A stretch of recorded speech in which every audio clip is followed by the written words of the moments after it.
Well, Tucker Carlson has officially aired his interview with Russia's Vladimir Putin. And I actually watched the whole thing last night, and there's a lot of information that I've got to share with you guys today regarding that. Not only that, but a lot of media and even alternative media missed two particular things. Number one, what happened just before the interview, and number two, what happened at literally minutes after the interview, and it is key to everything, a real bombshell thing that the Biden administration tried to pull on Tucker Carlson. And quite frankly, I'm going to get into a little bit later, but because of this interview, I am afraid for Tucker Carlson, and I'm afraid that he might be, well, Julian Assanged. So keep him in your prayers. But I've got one heck of a report today. But real quick, just a break from my sponsor.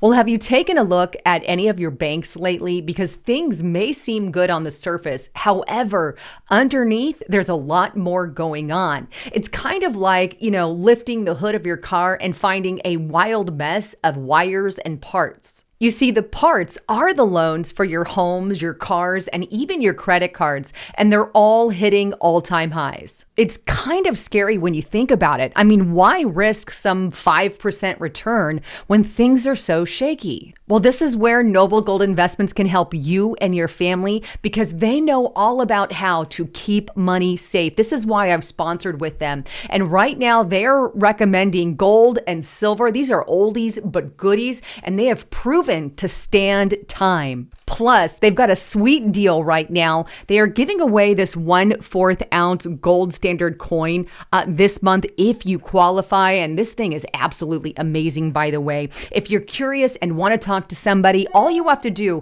is call the number on the screen, 1-877-646-5347. Or you can also go to lisahavengold.com. That's lisahavengold.com. Fill out this information, click Get It Now, and they're going to send you this ultimate gold and silver investment guide for free.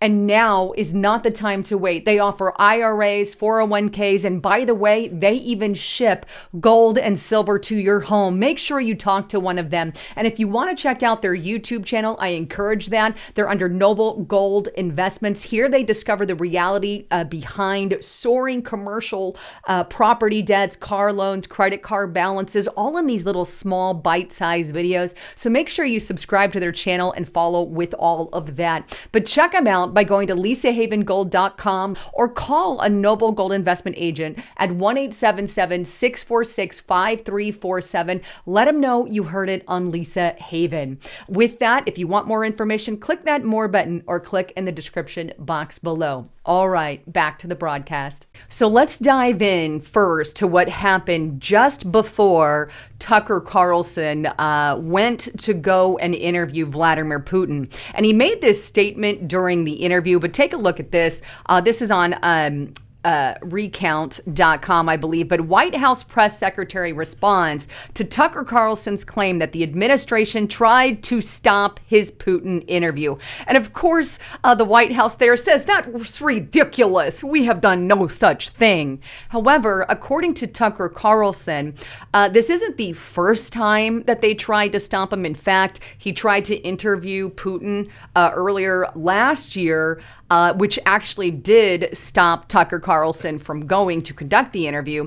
And they did a similar thing again this year. However, Tucker Carlson gave him the family-friendly middle finger and went and did it anyway. And quite frankly, right now, I am worried for Tucker Carlson, so please keep him in your prayers. I am worried that he could very well be Assanged, if you know what I'm talking about there. And I'm going to get into some of that at the end of this. But if you hadn't seen it, it's on tuckercarlson.com's website. I encourage you to watch it. He gives a 30-minute history lesson in the beginning. But outside of that, I mean, there was a lot that was said. For starters, he did say that the United States, in a roundup, basically, no, he did say, Putin said that in that interview that the United States is not run by its elected officials. Let me show you right here. And this is on the Vigilant Fox, but take a listen to this clip here. So twice you've described U.S. presidents making decisions and then being undercut by their agency heads. So it sounds like you're describing a system that's not run by the people who are elected in your telling. That's right. That's right. There you go. So it sounds like, you're describing a system that is not run by the people who are elected. And he goes, yep, that's right. Well, it's funny because I've been talking about that here on my channel for quite some time. I mean, we've got a guy with mental issues in the White House who needs to just be in an elderly home. I mean, really. And we're supposed to think that he's the one in charge. In fact, what he uses to reference that is a situation with Bill Clinton, one of the things that he said here. And this is on this article on MSN.com, but it says, Putin says Bill Clinton told him Russia could join NATO before pulling back hours later. You tricked us. So he talks about in this interview, well, according to Putin anyway, right? Putin's words. Take it as you will. I'm not a fan of Putin. I don't like Putin. I don't like Xi Jinping. I don't like any kind of dictator mentality. Let me just make that very loud and clear. But anyway, he says that Bill Clinton told him that he could join Russia. And then once he basically went back and talked to whoever the people are, his handlers or whatever name you want to give it, he lets them know, never mind, we're not going to do that. And I think that's one of the reasons that enraged Russia, and he says it in the interview. It's because then suddenly, after I got denied Russia, now you're going to try to bring Ukraine. After he got denied NATO entrance, you're going to now suddenly try to bring Ukraine into NATO. And I think that obviously added to the tension between Russia and Ukraine. But that's one of the things that he stated. And he had another example of another president there, and I believe it was Bush, but don't quote me on that one. However, another interesting thing that he said is something that I've talked about on Restricted Republic, and that is the CIA's involvement in Nord Stream, right? Take a look here. This is on Daily Mail. Putin says the CIA blew up the Nord Stream pipeline, but he gives no proof or evidence. So that is what he kind of divulged during the interview, kind of hinting at the fact that it was potentially the CIA. Another thing that he said is that our United States is killing our own currency. I think most of us here know that in ROL, probably all of us here. There's a couple liberals listening. But here it is, Forbes.com. Biden is killing the U.S. dollar. Putin issues serious $34 trillion warning as the Bitcoin price surges. So he basically says that we have our hand in our own destruction regarding the U.S. dollar because we are getting involved foreignly. Not only that, but what's interesting is during the interview, Tucker Carlson kind of at the end of the interview says, hey, you've got this imprisoned journalist there. Of course, that is Evan. And he says, hey, can you release him to us and we'll take him home? The short answer from Putin is no. But this is NewYorkPost.com. Putin claims deal could be reached for imprisoned Wall Street Journal reporter Evan in a rare interview with Tucker Carlson. So he said no to Tucker Carlson's offer, but says, hey, if they're willing to negotiate with me, we can reach a deal. And he also said that about Ukraine. He says he's open to a deal with Ukraine. And he says, I have the documents right here. And I didn't bring up the article on this, but he says, I have the documents right here. I have them with me. And, they were ready to sign it there in Ukraine until the British Prime Minister, I believe it was, came in and said, oh, nope, we're shutting this off.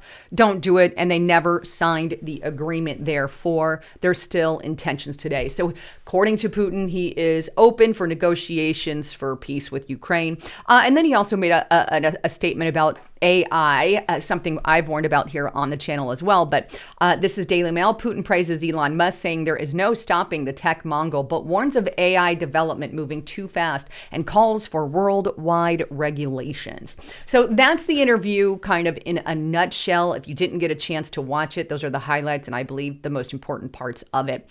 But what's interesting is, and by the way, take what he says with a grain of salt, make your own decisions on that. But anyway, what's interesting is literally minutes after the interview, we suddenly get bombshell news that the DOJ is not going to charge Biden for willfully holding classified documents in his garage and all the other areas. No joke. Oh, and by the way, the reason is because he's old and feeble and doesn't have a good memory.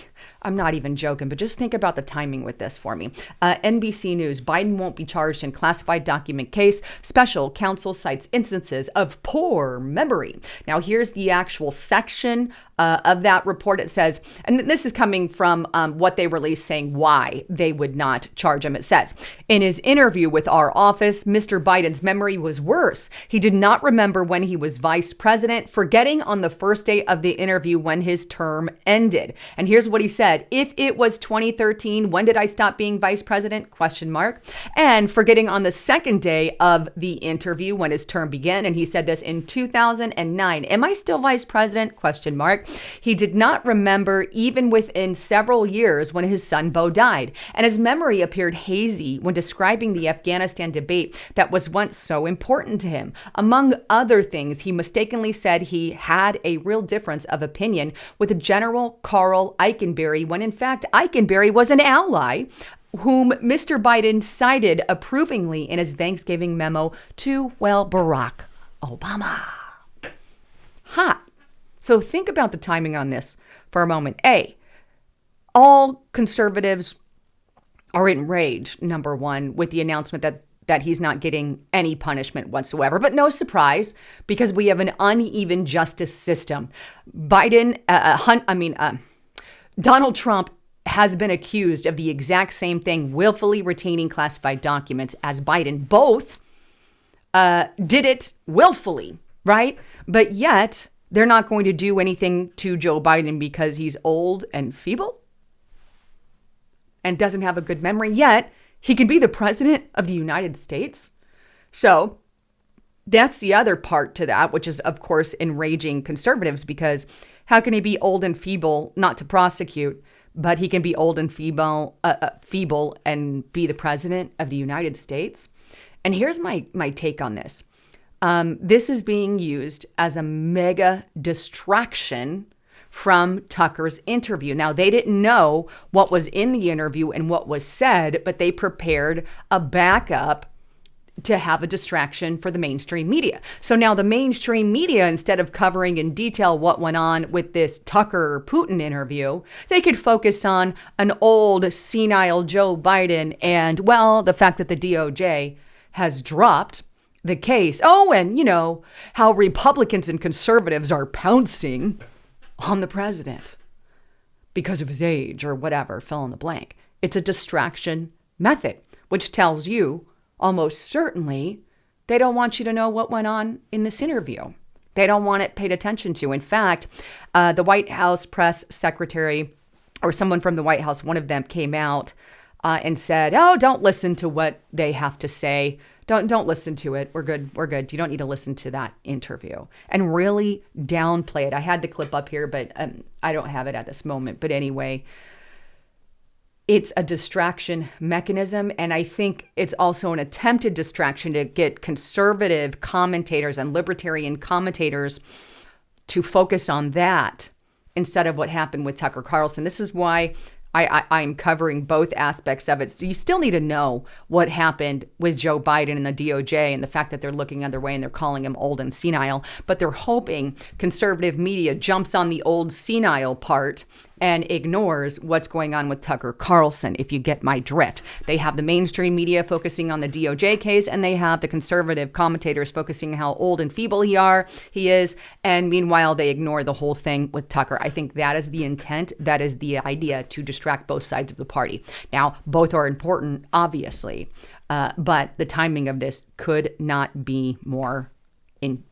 purposeful, if you know what I mean. But with that, I said in the beginning of this report that I believe they could give Tucker Carlson the Julian Assange treatment.